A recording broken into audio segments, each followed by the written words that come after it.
previous episode, we looked at the launch of Ferranti's Zone Phone CT2 Telepoint service, the second company in the communications revolution to join the race for public radio telephony domination in the UK. The year is 1989 and we're in December. British Telecom, along with STC, France Telecom and 9X have launched their PhonePoint system in August and has started their rollout of base stations across the UK. Ferranti have just launched their Zone Phone system in October and their growth is picking up speed as well.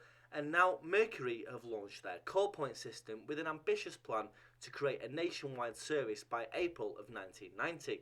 Along with Motorola and Shea Communications, Mercury Communications, the third company in the race, launched their CallPoint service on the 4th of December 1989, with the aim to create a nationwide service within 4 months, with 2,000 lines installed and with base stations installed in all towns with a population of 100,000 or over, with additional base stations on motorways, trunk roads, railway stations and roadside service stations by the end of 1990.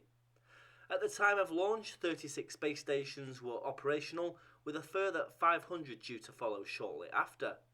Calls were charged at 10p per minute during evenings and weekends, 16p per minute during weekday afternoons and 20p per minute at other peak times. The handsets were designed by Shea Communications. They cost £200 with a connection charge of £20 and a monthly rental of £8.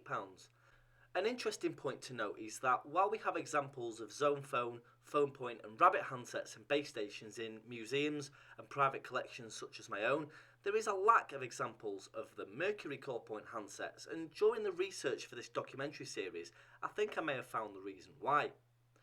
Nigel Linge is a professor of telecommunications at the University of Salford in Greater Manchester. He is an expert on Telepoint and has given numerous talks and has written pieces on websites on the subject.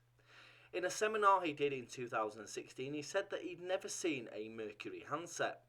The Museum of Science and Industry has examples of PhonePoint, Zone Phone and Rabbit handsets, but no CallPoint handsets, and I've come up with 2 trains of thought on this. Either they were produced in small numbers, recalled when CallPoint failed and destroyed, or they've been hiding under my nose all along. You see, Shea Communications produce handsets for BT's PhonePoint under the name Forum Personal Phone. These are not commonly found nowadays, but they are the hardware used by customers subscribed to PhonePoint. An article from 1989 looks at the handset and describes how the Forum Personal Phone, the second generation digital cordless telephone for CT2, designed by Shea Communications, has been awarded full British Approvals Board for Telecommunications Green Dot certification. It also goes on to say that the Forum Personal Phone is being supplied to the PhonePoint telephone networks as well as the Mercury CallPoint systems. This would explain why there are no examples of a dedicated proprietary Mercury CallPoint handset in museums and private collections, and no photos online of such an item either. It basically didn't exist.